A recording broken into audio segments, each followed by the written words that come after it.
We all want more for ourselves, whether it's a bigger house, a nicer car, a greater paycheck, a successful business, or more popularity. We all want things we don't have, and the majority of us spend the majority of our lives pursuing them. Success means different things to different individuals, but there's no denying that we all have a notion of it, and that we often feel far from it. Fortunately, we are not constrained by our existing circumstances, and with the correct tools, we can do anything. We can get to our destination. Here's what you need to start doing right now to get ahead. Begin by sleeping on a regular basis. Sleeping on a regular schedule has been shown to improve cognitive performance and happiness. In fact, having a consistent sleep schedule is frequently more beneficial than sleeping for a set amount of hours. If you have to get up at 6 o'clock a.m. for work, but like to sleep in until 10 o'clock a.m. on weekends, you should reconsider your sleeping patterns so that you sleep and wake up at the same time every day. This allows your body to acquire a steady rhythm and allows you to create a routine that works for you and the specific activities that you participate in. The first thing you should do when you wake up is make your bed. Making your bed right after you wake up may seem insignificant, but completing this tiny activity at the start of your day sets the tone for the rest of it. You'll feel a sense of accomplishment, which will give you the dopamine boost you need to tackle the more complex tasks you take on during the day. It also provides a sensation of peace. Even though you can't control every part of your life, you can manage where you sleep, and organizing your sleeping space means you'll be less likely to fall back asleep. As I'm sure you're all aware, this may quickly lead to a very unproductive morning and day. I said sorting your sleeping space because even if you don't sleep on a bed or are currently homeless, you can still get the benefits of making your bed by simply raising your sleeping area, whether it's rolling up mats or folding linens. Putting these items away provides the same benefit as making your bed. If you want to read books, periodicals, or newspapers, multiple studies have shown that doing so enhances connection between areas of your brain that manage language and processing. It can also aid in the improvement of concentration and the prevention of cognitive deterioration in old age. Most of us sacrifice our health at the expense of production in order to go ahead, but this is bad in the long run because you won't be able to create your best if you're not in good condition. However, they are all ideas you've probably heard before, such as exercising, meditating, and eating well. Let's be a little more precise now. How do you advance at work? First and foremost, you must define your objectives. If you go into each workday with a giant question mark, you'll quickly lose focus and sense of direction. However, if you've identified a target, such as a raise, a promotion, or a specific benchmark, you can begin each day with ideas on how to get closer to your objective, even if it takes some time. That is why it is important to be specific. Consider yourself a specialist rather than a generalist. Many of us take advantage of the availability of infinite YouTube videos and college courses to try out new talents and hobbies. The issue is that doing too many things might spread our attention so thin that it becomes impossible to focus on the one ability that will propel us forward.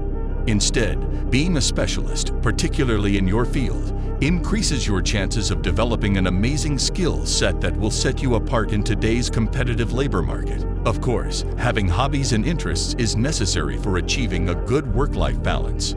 However, in your profession, being decent at a number of things will not get you as far as being outstanding at one or two things. It is simpler to advance in your career if you enjoy what you do. Loving your job might be misinterpreted as loving every aspect of it, which is, frankly, impossible. Work is thus named for a purpose. It's not a good idea to have unreasonable expectations that you'll like every minute of it, but assume you're interested enough, and perhaps even fulfilled at times, by your work.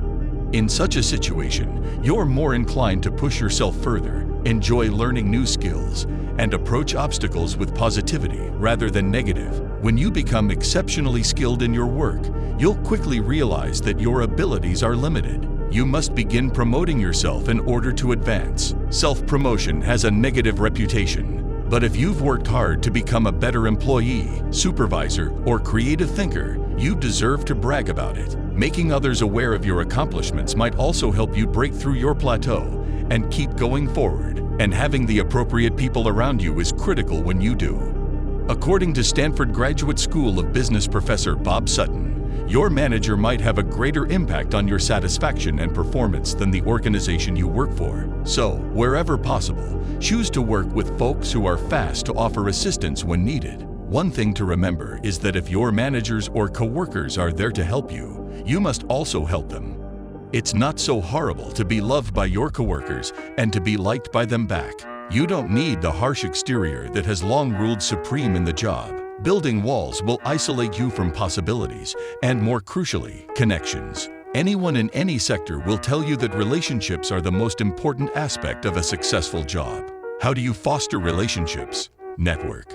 I'm aware that it's a vexing word. Like me, you probably wince at the prospect of meeting people for the sole goal of boosting your career. However, networking does not have to be this way.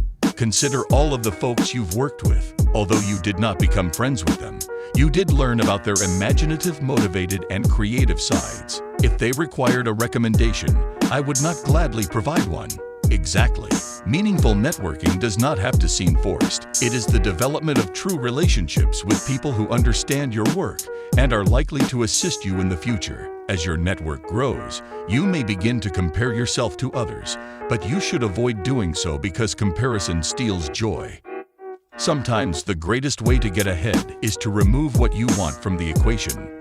It may sound contradictory, but recognizing how your job improves the lives of others can make you more productive than focusing just on how it helps you.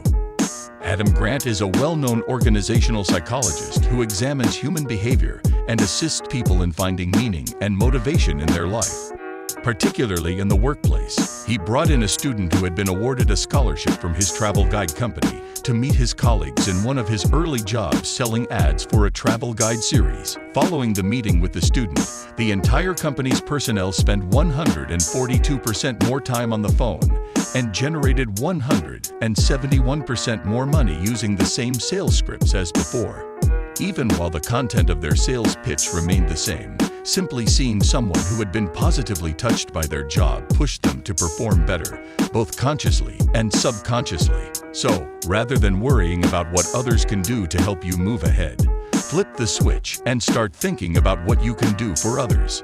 You'll be astonished at how much more productive you are when you know your work is making a difference in the lives of others. The truth is that the things we've discussed aren't gas pedals that can be stepped on to propel you to the front of the rat race. Because, in reality, moving ahead entails more than a series of short fixes. In fact, there is no destination ahead. It's an attitude, and it's critical to understand that what feels wonderful in the near term may limit you in the long run. Eating an entire dish of ice cream may sound like a great idea today, and it may be. But if you do it every day for the next few years, your health will suffer.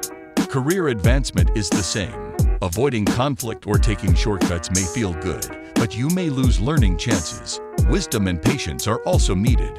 Feeling productive may be a trap, mainly because stamina is another key to progress. You'll have minor inspirations after finishing them. You'll persevere through hardships. Life is full of failures. No relationship is perfect. No job is ideal. Every family fails, but failure is an opportunity. It lists your mental and physical limitations and ways to improve. It reminds me how great it is to try even when things go wrong. Failure shows you are not alone, and that asking for help is not shameful. Asking for help is a great skill, and stating "I'm sorry" shows humility. Accepting responsibility for your mistakes without apologizing shows humility. Accepting that you make mistakes, sometimes harmful ones, frees you from thinking you always know what to do. To succeed, you must learn to handle confusion. Only adaptability will do. We all have diverse backgrounds, perspectives, and life goals. I often tell people who complain about being lonely at the top that they ignored everyone who loved them because they were so focused on the summit instead of a competition. View race as a process. Stay in the now and enjoy life's experiences while striving towards perfection. We shouldn't have to outrun others to get ahead. Since life is a journey, not a race, enjoy it. That's all for today. Thanks for watching the video. If you enjoyed the video, make sure to subscribe to our channel Luxe Haven and don't forget to hit the bell icon.